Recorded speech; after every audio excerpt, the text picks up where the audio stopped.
It promises to deliver technologies that will carry us ever farther and ever faster. But it's fraught with constant and lethal peril. Flying in outer space is like going through a shooting gallery. It will test the limits of human capacity and human ingenuity. If something goes wrong, what do? Nothing. You just die. Welcome to the age of space travel.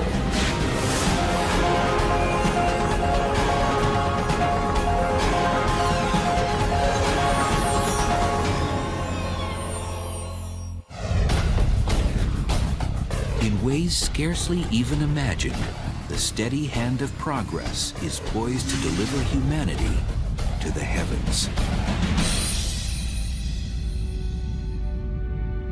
For ages, the mysterious splendor of the universe has enticed us from its remote heights. At last, its mysterious temptations are within reach, and man's destiny can be fulfilled. I don't know if it's written in our genes, but anytime you see something at a distance and it piques your curiosity, the first thing you want to do is get a closer look. So while telescopes get you pretty far in this regard, those things that are sort of close enough to be within the reach of our space program, why not take the trip? T-minus 10, 9, main engine start, 5, 4, and liftoff of Space Shuttle Atlantis to assemble. Prying free from our home planet's grip ranks among the greatest of human achievements. But no one, since 1972, has ventured beyond the Earth's orbit. Our space program has been stuck for 30 years. We simply just go around the planet Earth. It's just like Columbus exploring the New World for the first time and then spending the rest of his life simply puttering around the Spanish coastline. What's the problem? There's a dirty little four-letter word, and that is cost. It costs about $10,000 to put a pound of anything into orbit. Imagine John Glenn made out of solid gold. That's what it costs to put John Glenn or you into orbit. It would cost about $20 million for you to take a weekend trip up to the space station. It would cost about $500 million for you to go to the moon. And for you to go to Mars would probably cost tens of billions of dollars. One way to reduce the cost of reaching space would be to find a more efficient way to overcome Earth's gravity. Remember the story of Jack and the Beanstalk? Jack was the little boy who climbed the beanstalk into heaven. Well, imagine a space elevator such that you hit the up button and the elevator takes you into the heavens just like Jack and the Beanstalk. Instead of building from the ground up, the space elevator would be built from the top down. A satellite in geosynchronous orbit would drop a 60,000-mile cable back to Earth, where it would be anchored to the surface. Now we are within striking distance of being able to create fibers that can withstand the tension of traveling at enormous velocities in outer space as the space elevator rotates with the planet Earth. So it never falls because it rotates at the same rate as the planet Earth. The elevator's compartment would simply roll up the cable, shuttling travelers and supplies into orbit, where it would wait for a spacecraft. This system would entirely replace a conventional rocket launch. And that might reduce the cost of space travel by a factor of 1,000. Think about that. Then you begin to realize that perhaps a trip to outer space may be no worse than an airplane ticket. But beyond the limits of Earth's comforting embrace, exotic menaces await every space traveler. Flying in outer space is not like taking a nice ride in the country in a car. It's like going through a shooting gallery. To an unsuspecting voyager, it might seem the universe is taking aim with a firearm. There are particles in space, even dust-sized particles, pebble-sized particles, that are traveling tens of thousands of miles an hour and sometimes even faster. More than 500,000 of these projectiles, measuring over an inch in diameter, are zipping around our planet right now. They include pieces of glass broken off of solar cells, paint chips from spacecraft, and debris from rocket booster engines. And in deeper space, there's more danger from pebble-sized meteors called micrometeoroids. A small piece of dust can crack glass, it can penetrate metal, it can pulverize plastic. And that does happen in space all the time. But perhaps an even more deadly danger, not at all solid, lies in wait: radiation. The devastating effects of this invisible energy have been witnessed on Earth in the aftermath of the atomic bombs of World War II and the nuclear fallout of Chernobyl. Distressingly, our own life-giving sun spews out streams of poisonous radiation. So realize that we've been protected in this cradle. We've been protected by the atmosphere of the Earth. Magnetic field of the Earth gobbles up most of the flares from the sun to create the aurora borealis. In outer space, you get the aurora borealis coming right at you. There's no ozone layer, there's no magnetic field to protect you. It's just you and the harshness of outer space.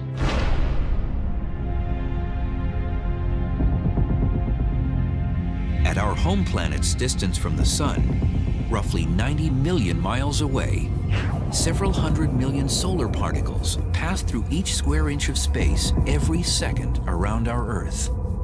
There's high energy particles streaming from the sun all the time. But every now and then there's an extra dose of these particles. The sun burps up high energy radiation. That's bad too. That level of radiation is never good for one's DNA.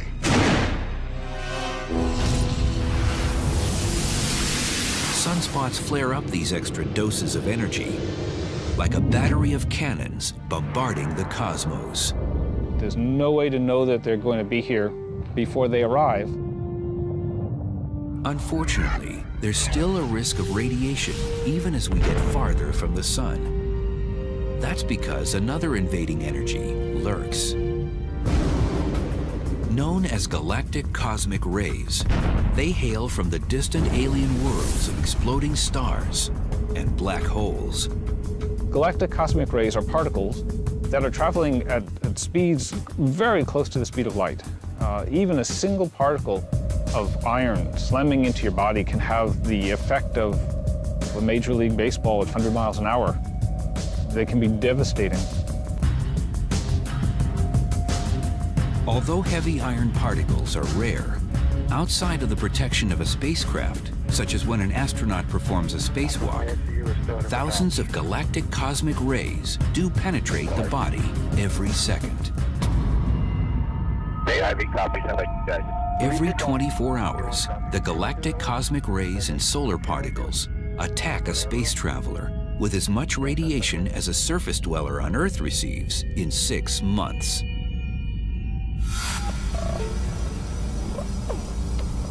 The human body won't immediately feel the impacting radiation, but in sufficient quantities, it can be noticed. Even with eyes closed, the particles spark flashes when they strike a space traveler's retina.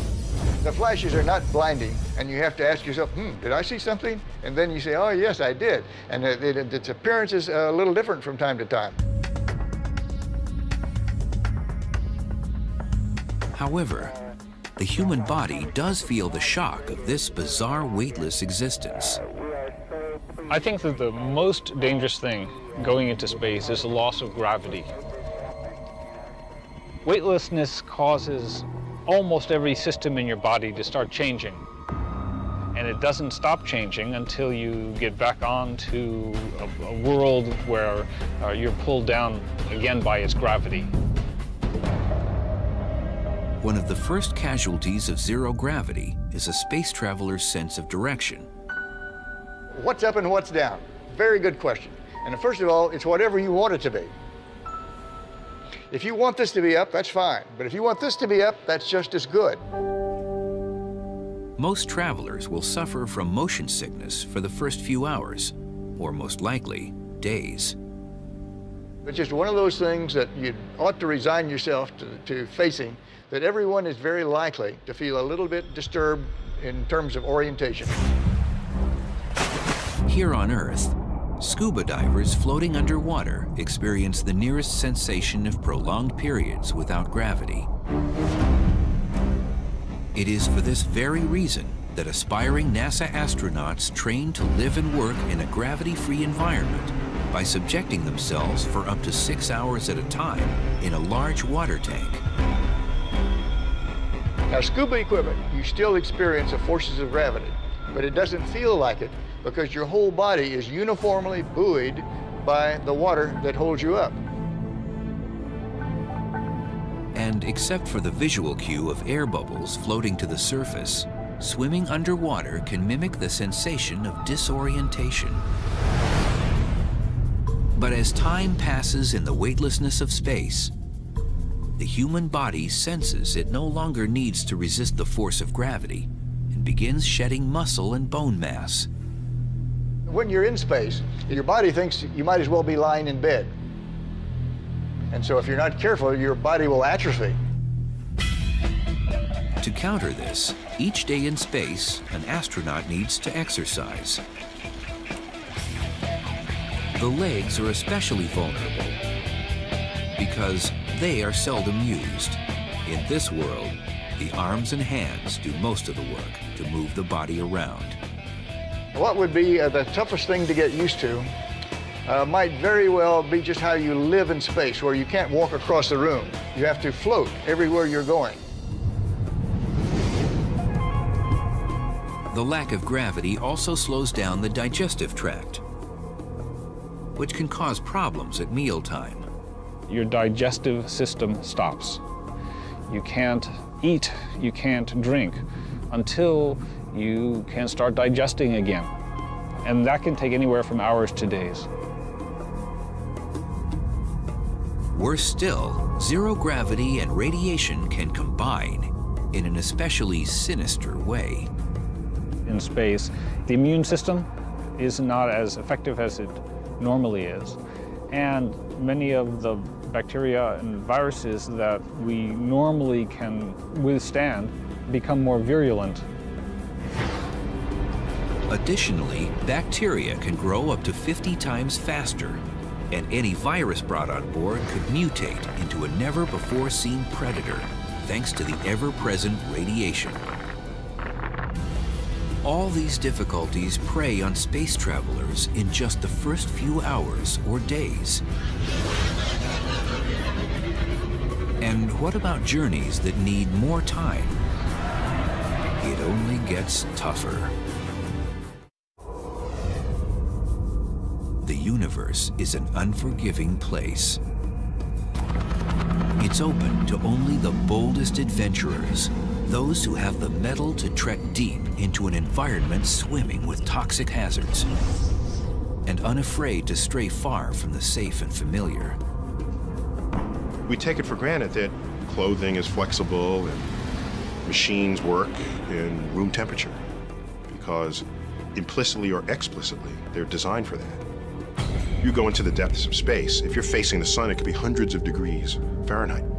If you're facing away from the sun, it could be hundreds of degrees below zero. Down here on Earth, you take so much for granted. You know, we're out here, sunshine, the fresh air all around you. Up there, you're in a closed ecosystem. You have to supply all the human needs that the Earth just, automatically does for us. You have to hope that the integrity of the hull stays together so you don't have rapid decompression, quick suffocation. The same reality exists for a submarine gliding deep through the ocean. It provides a life-preserving barrier to protect its inhabitants from a surrounding alien world. If there's damage to the spaceship, air leaks out, you die. Damage to the submarine, water gets in, you die. So the isolation, both physically and personally, between the two seem quite parallel. The potential for a catastrophic mishap lurks. When you're out in the middle of the ocean, you have only yourself and your colleagues to rely on. And the same thing applies in space. Things have to hold up. You can't come back, you can't run to the hardware store, you can't fix the thing with some part that you didn't bring along, and you're stuck with human ingenuity, the tools you brought with you. And out there in space, you truly are just removed from mankind. It is isolation like I've never felt before. Liftoff. We have liftoff. Often, our efforts to explore space have been analogized to the great explorers of the 15th and 16th century. The first to sort of cross the oceans, going to unknown territory, having to bring all their supplies with them, not knowing if they'll ever return. And I think there's a lot to say about that analogy, but there's a point where it breaks down badly. When Cortez landed in South America, when Columbus hit the Caribbean, there was still air there for him to breathe, right? There were fruit on the trees. Suppose the Apollo 11 astronauts, Neil Armstrong and Buzz Aldrin, landed on the moon and, like, the engine broke. Okay, Houston, we've had a problem here. What do? Nothing. You just die. There's not sort of an engine tree that they can pluck parts from to repair their ship. So the hazards are vastly greater to human health in space exploration than traveling anywhere on Earth's surface. There won't be any service stations in case you break down, run out of gas, or need something to drink.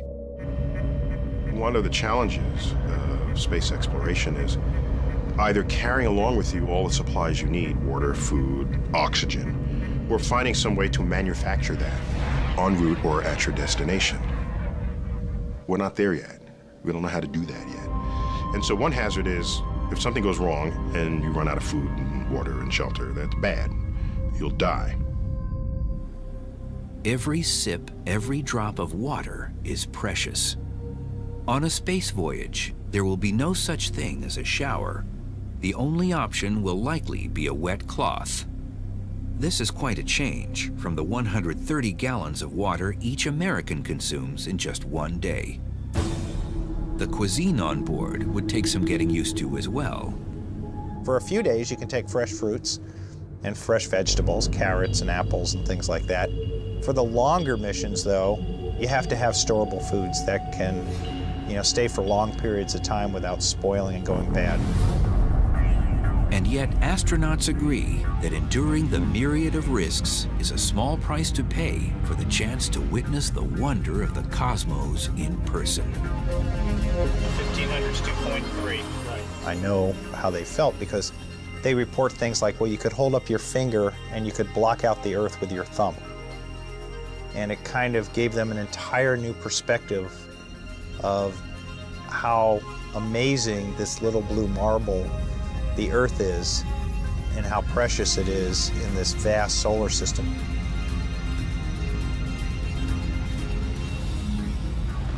That experience changed me forever, and I think it would change anyone that could possibly have that experience in the future.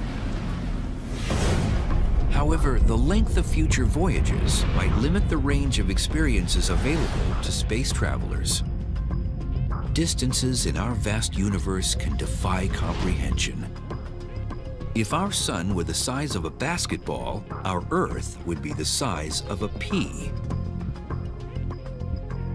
If they were placed in Central Park, the nearest star would be another basketball almost 5,000 miles away in Hawaii.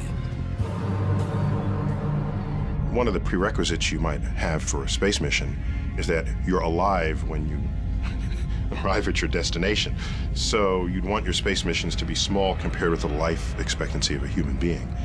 And right now, that pretty much limits us to the planets and possibly comets and asteroids, if we include those as places we might visit.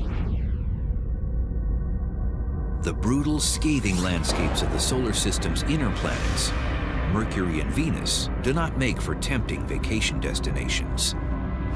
Temperatures on Venus can exceed 900 degrees Fahrenheit, and the crushing air pressure is equivalent to being submerged in 3,000 feet of water. That leaves all points further out from the sun for potential exploration.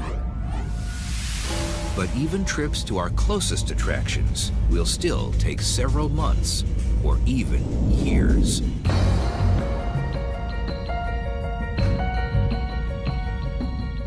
About 139 million miles separate the orbits of Earth and Mars.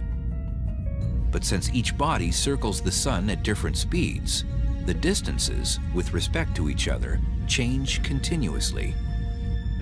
The problem with going to Mars is that Mars and the Earth only line up about once every 2 years.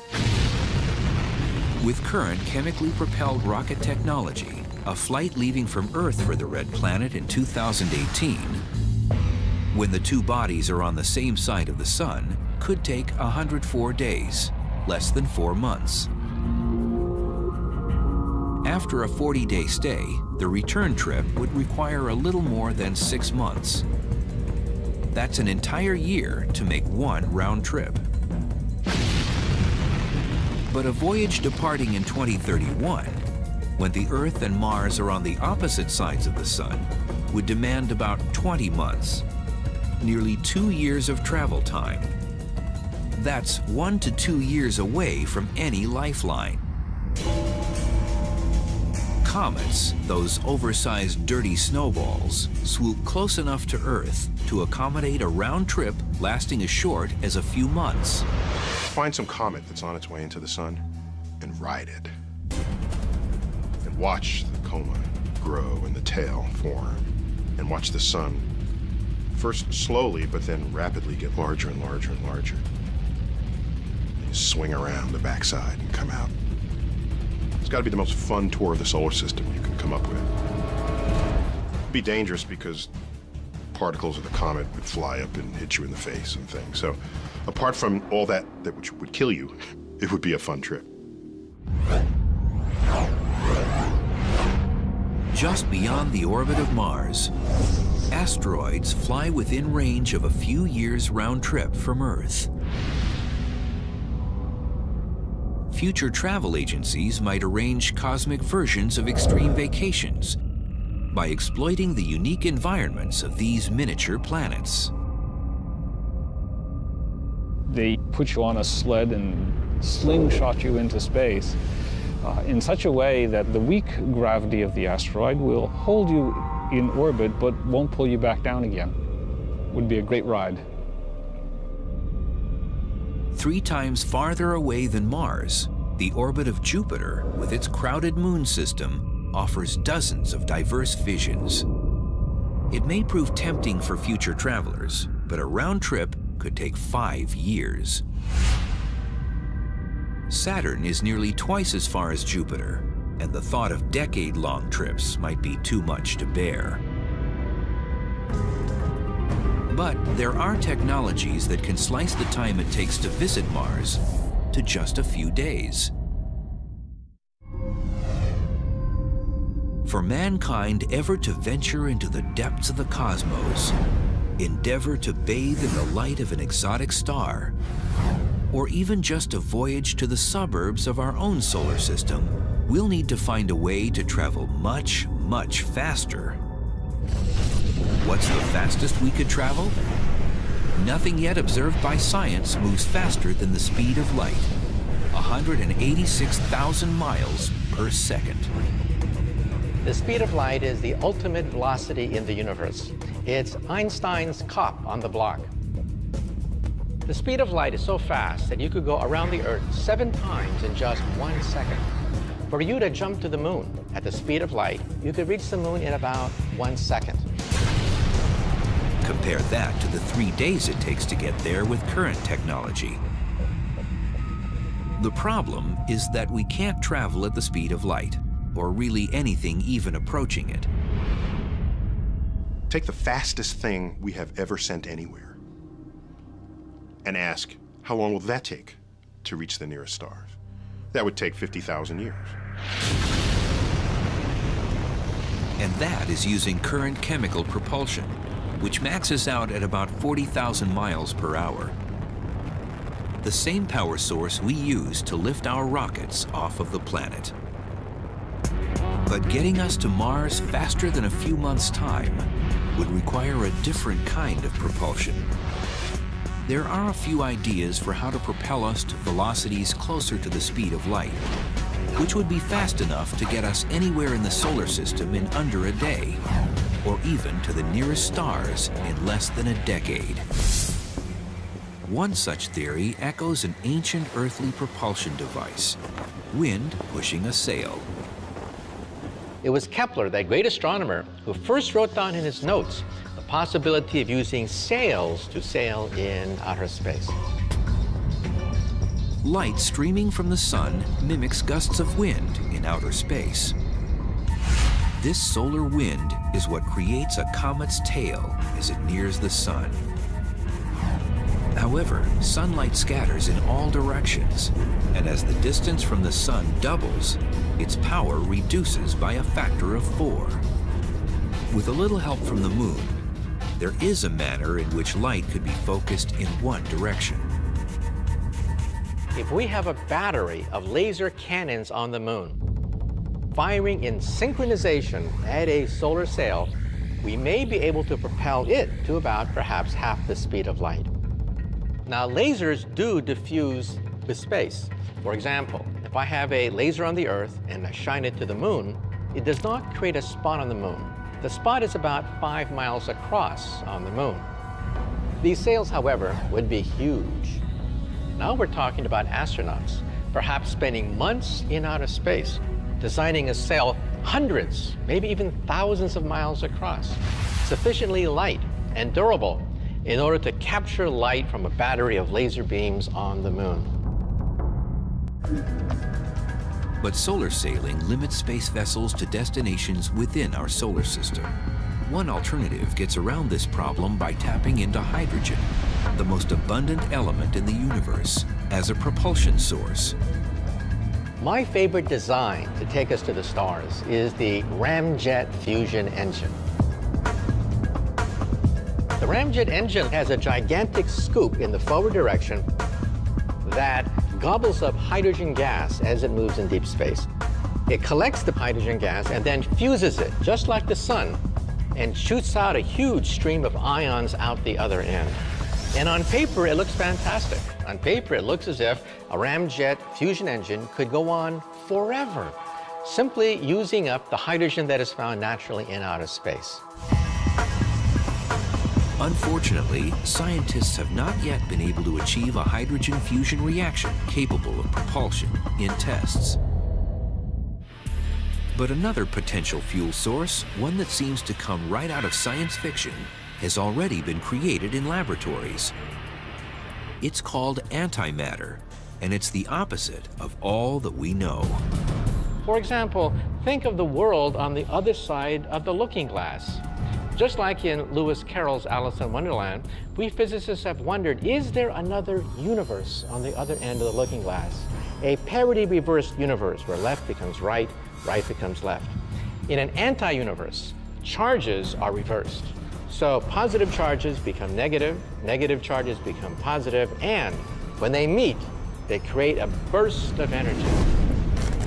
So if this universe on the other side of the looking glass were made out of antimatter, and I were to touch this other universe, I would destroy most of the New York City metropolitan area in a burst of energy. So the conversion of antimatter and matter to energy is 100% efficient. It is the ultimate engine. But there is a catch. There's always a catch. Even though we can create anti-atoms in the laboratory, the cost is stupendous. It would bankrupt the United States of America to create a teaspoon of antimatter. However, it would only take a few grams of antimatter to take us to Mars, and perhaps several teaspoons of antimatter to take us to the nearby stars. But for us to ever visit a distant star or another galaxy, we need something stranger than even Alice could ever dream of, peering through her looking glass.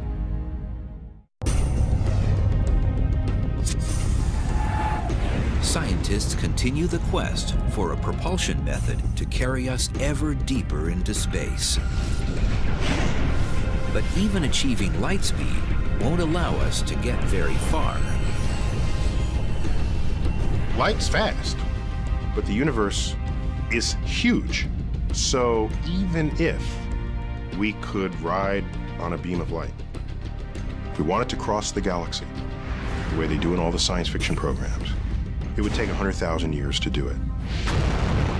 And even at light speed, traveling to the nearest galaxy would take several million years. And if light speed is the ultimate speed limit of the universe, it seems we're doomed to confinement in our galactic neighborhood. What we're desperate for is some new understanding of the fabric of space-time that will allow us to somehow warp it, distort it, so that you can take shortcuts. And of course, that's what they do in Star Trek when they turn on their warp drives. They want to get from one side of the galaxy to the other. All they do is invoke the warp drive that warps the fabric of space, and then they take a little shortcut right there. They cheat, basically. Everybody knows Einstein's famous dictum, you cannot go faster than the speed of light. However, there's a footnote to it. You see, Einstein left open the possibility that you can fold the fabric of space and time itself so that you effectively take a shortcut through the universe. Think of a carpet. If you want to go across the carpet, that's the old-fashioned way. You can also get a lasso a table on the other side of the carpet, and then drag the table toward you so that you collapse the space in front of you. In a nutshell, Einstein says the bigger the mass, the bigger the bending of space and time. If you can concentrate enormous amounts of energy at a single point, comparable to that of a black hole or a huge gigantic star, you are literally warping the fabric of space and time. You simply hop across to the nearby stars. So in other words, you did not really go to the stars. The stars came to you because you are compressing the space in front of you. The massive amount of energy or mass needed to create such a warped curvature of space seems beyond comprehension and perhaps beyond human capability. There may be an alternative. Physicist John Brandenburg is developing a theory in which a starship of the future could achieve faster-than-light travel, not by manipulating a vast area of the universe, but rather by manipulating only the area around the starship. The trick is to have a starship imitate a curious particle that so far only exists in theory. It's called a tachyon. It's a particle with a different twist. Light itself always moves at the same speed.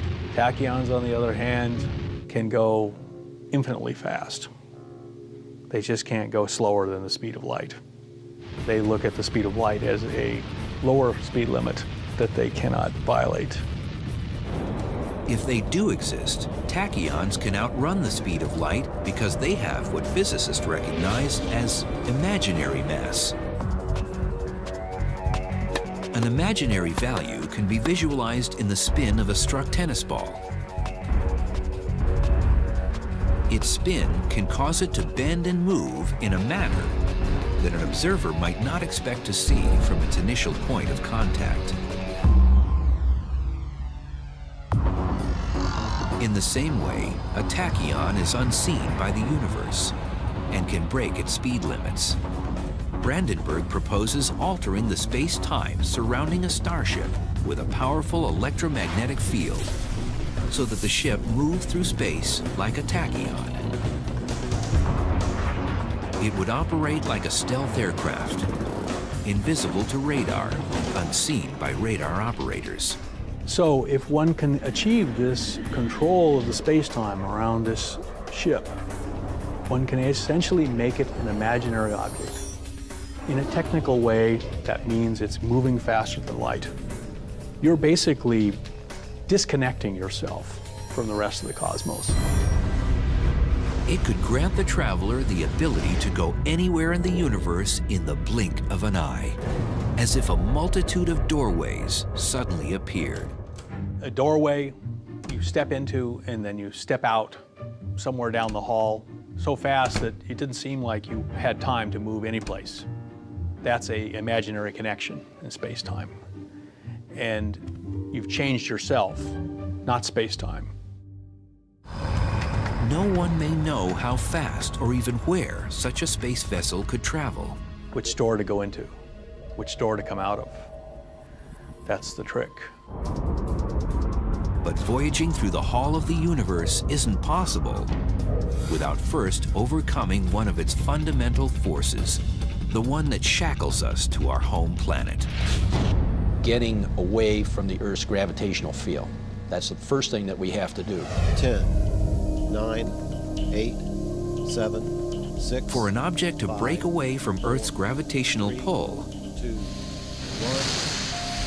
1. We have ignition and liftoff of NASA's New it must Horizons achieve a velocity of 17,500 miles per hour. That's fast enough to streak from New York to Los Angeles in about 8 minutes. There's no other way to do it, at least that we have now, other than brute force. While a theoretical space elevator can climb away from Earth's gravitational pull, a rocket must outrun it with the brute force provided by the explosive chemical reaction of burning fuel. Chemical power is what drives today's rocket engine. Every time you burn something, that's chemical power. Every time a rocket engine ignites, that's chemical power. Every time you start your engine in your car, you're using the chemical energy stored in the gasoline.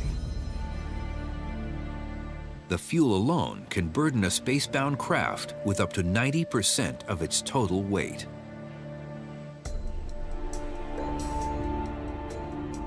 If you're carrying all the fuel you'll ever need, then most of the effort of the first ignited fuel is to lift the unburnt fuel into orbit. It'd be like trying to drive from New York City to Los Angeles on one tank of gas. Well, you would need a tanker truck behind you. And most of the energy to accelerate the tanker truck is going in to just move the fuel that's in the tanker truck. The space shuttle, its rockets, and the fuel they're carrying weigh a staggering 4 million pounds. And nothing short of a bone-rattling eruption could push it up and away from Earth. Well, Brent, looks like your long wait is over. We wish you all the best luck in the world. Godspeed, and we'll see you back here in about 2 weeks. A journey into space today means that space travelers must ride a controlled detonation into the sky. Whatever the vehicle weighs, we have to generate about 1.5 to 2 times that thrust in order to get it off the surface of the Earth. To get the space shuttle up to speed demands 7 million pounds of thrust. To put that into perspective, if you can imagine me holding a 1-pound ball in my hand, if I'm holding it here and I'm holding it steady, I am exerting a pound of thrust on that ball. So if I lower it down, I'm clearly not exerting a 1 pound. If I pick it up, I'm exerting more than a pound. So you have to have a little more thrust than you do the weight, obviously, or you won't go anywhere. how a rocket moves can be illustrated with a blown-up balloon. This works almost like an engine nozzle. Now I can hold it in place, and you can control it. You can let it go. And what we do is we try to eject as much mass through that throat as we can. And as it expands out, the back end, that expansion or that pressure pushing that way pushes the vehicle this way. When today's astronauts climb aboard for their journeys on the space shuttle, they're hitching to giant containers housing that necessary mass. Millions of pounds of highly combustible hydrogen and oxygen wait to be ejected. It only takes a spark.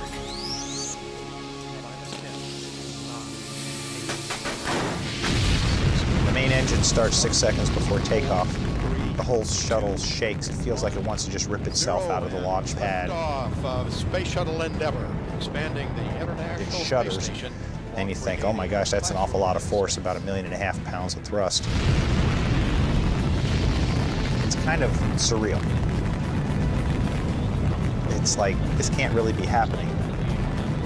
It's something you've been wanting to do for years and years, and it's really happening. It's like riding a man-made earthquake. You've spent several million pounds worth of fuel to get to the first 2 minutes of flight, and then the solid rocket boosters come off. And that's like a train wreck when those things come off. It almost feels like you're just accelerating faster and faster and faster as you burn all the fuel out of the big main tank. So for the next 6 minutes, you're accelerating up to a point where you're finally feeling about 3 Gs, 3 times the force of gravity of acceleration. And so now it almost feels like there's a big gorilla sitting on your chest.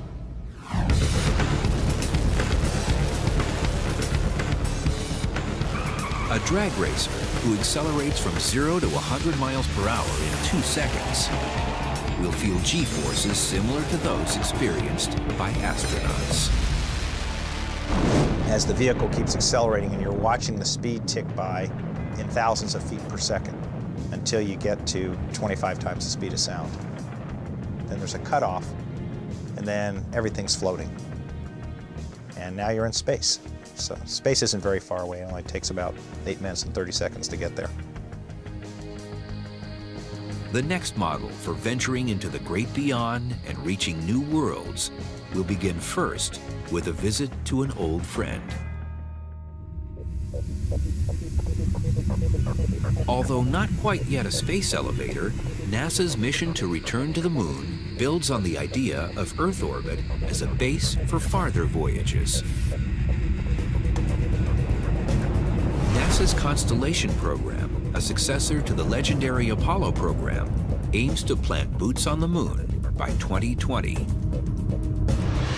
2 separate rockets form the foundation of the plan. The unmanned Ares 5 rocket, towering taller than a football field standing on its end,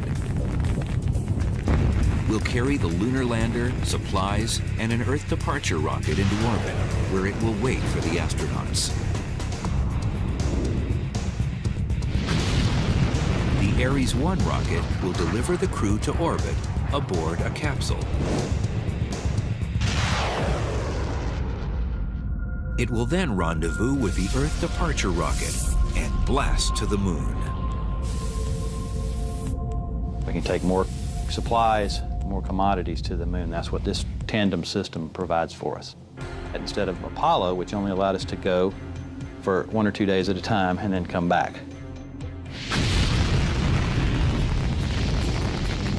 Will we ever find a way to surpass the bold achievements of the Apollo program? Will we ever cross the vast expanse of the cosmos as quickly and effortlessly as we travel to another city or another continent? We must if we are to survive as a people. If we stop exploring, we have learned time and time again throughout history that those societies basically tend to wither up and die. It's a part of what we are, it's a part of what we leave to our children and their children. It's who we are and it's what we do.